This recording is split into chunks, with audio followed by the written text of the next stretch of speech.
Donc Rabbeinu, il a grandi dans une maison où son père n'était pas là. Alors quand il vient chez sa mère, Rabbeinu, il vient chez sa maman, Feige, il dit, maman, où est papa? Papa? Il n'est pas là. Alors quand j'ai besoin de papa, je fais quoi? C'est qui mon deuxième papa? C'est Hachem. Rabbeinu, il était orphelin en ayant un papa. Il était orphelin. Mais son père, c'était Hachem. Tout ce qu'il a demandé, tout ce qu'il a voulu, tout ce qu'un bébé a voulu, de l'amour, de la tendresse, de l'affection, de ce qu'il a besoin, tout ça, il a demandé que à Hachem. Que à Hachem Yitbarach. Je comprends pas la Torah, je le demande à Hachem. Tout, c'est que Hachem Yitbarach.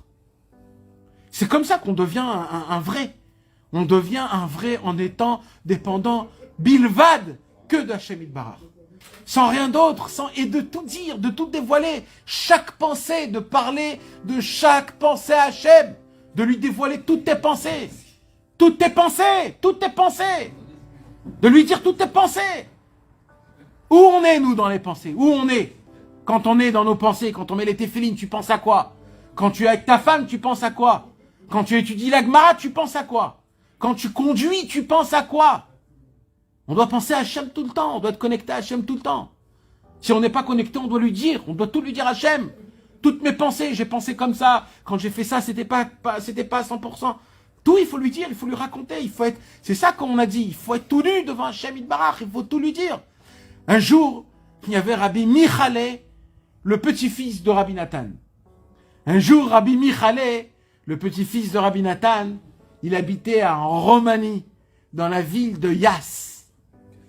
Il n'y avait pas de Roumanie il n'y avait pas de Chassidé Breslev en Roumanie. À Yassi. Et c'est lui le premier, Rabbi Michalé. Il est descendu jusqu'à là-bas, en Roumanie. Il a emmené tout l'union de Rabbeinu là-bas. Il a créé un jour, Rabbi Michalé, il était déjà très très vieux.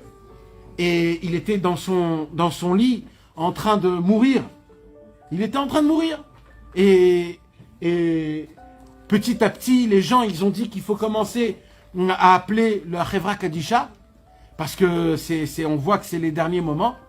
Alors vite, ils appellent la Chevra Kadisha. Et la Chevra Kadisha, ils arrivent, et ils viennent devant Rabbi Michalé, et d'abord, en première chose, ils voient s'il a toutes ses idées, s'il est encore conscient, on peut lui parler. Ils commencent à lui poser quelques questions, ils voient qu'il a toute sa tête, il est là.